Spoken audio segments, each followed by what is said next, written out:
किसी भी मकसद में या किसी भी गोल में कामयाब होने के लिए यही करार दिया जाता है कि अपनी सोचों को एक जगह पर फोकस करें, उस गोल पर फोकस कर लें। तो हम अपनी सोच को एक जगह पर फोकस कैसे कर सकते हैं? फोकस करने का बड़ा आसान तरीका होता है और उसकी बुनियाद यही है कि सोचने का ढंग क्या है, सोचने का तरीका क्या है। होता ये है कि हम सोचते हैं अपने दिमाग में और सब कुछ हम अपने दिमाग के अंदर ही चला रहे होते हैं। अब जब हम सोच रहे हैं तो दूसरी सोचें इधर से आ ही रही होती हैं जी। अब उस एक सोच को उन सब से जुदा करना ये एक मुश्किल काम होता है। उसका आसान तरीका ये होता है कि अपने दिमाग का बोझ आप किसी कागज़ के ऊपर मुंतकिल कर दें। मुराद ये कि जो आपने सोचना है वो लिख लें। जब आपने लिख लिया, अब आपकी आंखें उस लिखे हुए के ऊपर हैं और आपका दिमाग उस लिखे हुए की अब पैरवी करेगा, उसको फॉलो करेगा। अब उसके बाद आपने जितने जावियों से उस चीज़ को सोचना है वो लिखते जाएं, बजाय इसके कि सिर्फ ये सारी मश्क अपने दिमाग के अंदर ही चलाते रहें।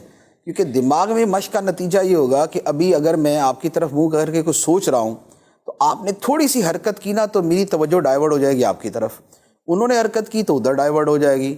उसकी बजाय अगर मैं इस चीज़ को देख के अगर मैं सोच रहा हूँ और उसी के ऊपर काम कर रहा हूँ तो अब मेरी सोचें फोकस हो जाएंगी। अब आगे ये होता है कि अब आपने जो सोचा है, अब वो जिस अंदाज की सोच है उस पर वर्क भी उसी अंदाज का होगा। मिसाल के तौर पे आप पहले लिखते हैं कि भाई मुझे ये काम करना है, इस काम करने के फ़वाइद क्या हैं, अब फ़वाइद लिखें। इस काम करने के नुकसानात क्या हैं, नुकसानात लिख लें। अब आप गौर करें कि फ़वाइद ज़्यादा या नुकसानात ज़्यादा, आपको पता चला फ़वाइद ज़्यादा है। अब आप करते हैं कि भाई अब जब इसके फ़वाइद हैं और मुझे ये काम करना है तो इसके करने के तरीके कितने, एक तरीका, दो तरीका, तीन तरीका, चौथा, पांचवा, छठा, ये तरीके, ये जितने तरीके हैं इनमें सबसे बेस्ट कौन सा है। अब आपने बेस्ट तरीके से जुदा कर ली। अब उस बेस्ट तरीके के बारे में सोचा कि इस काम के लिए कौन से अफराद मेरे लिए मुआविन होंगे, आपने उन अफराद को अलहदा कर लिया।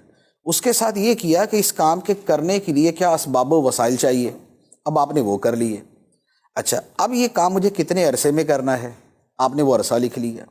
इस काम को मैंने कब शुरू करना है, इस काम को कितने छोटे हिस्सों में मैं तकसीम कर सकता हूँ, इतने हिस्सों में तकसीम किया। एक छोटा हिस्सा कितने अरसे में मुकम्मल करूँगा और मजमूई तौर पे ये सारे हिस्से कितने अरसे में पाया तकमील को पहुँच जाएंगे। इसे कहते हैं प्लान। सोच जब तक सोच है तब तक वो इतनी ज़्यादा को बेनिफिशियल नहीं होती। जब आप सोच को किसी प्लान के अंदर तब्दील करते हैं अब वो अमली तौर पे होने की तरफ आ जाती है। तो लिहाजा सोच को आप प्लान में तब्दील कर ले, वरना सोच जो है वो महज आपके ख्यालात हैं, आपके तखय्युलात हैं, आपके तसव्वुरात हैं, इससे आगे उसकी कोई हकीकत नहीं होती। लेकिन जब आप उसको लिख लेते हैं अब बकिया सोचें इधर उधर हो जाएंगी और आप डायरेक्ट उसी के ऊपर आ जाए। तो ये तो माशाअल्लाह।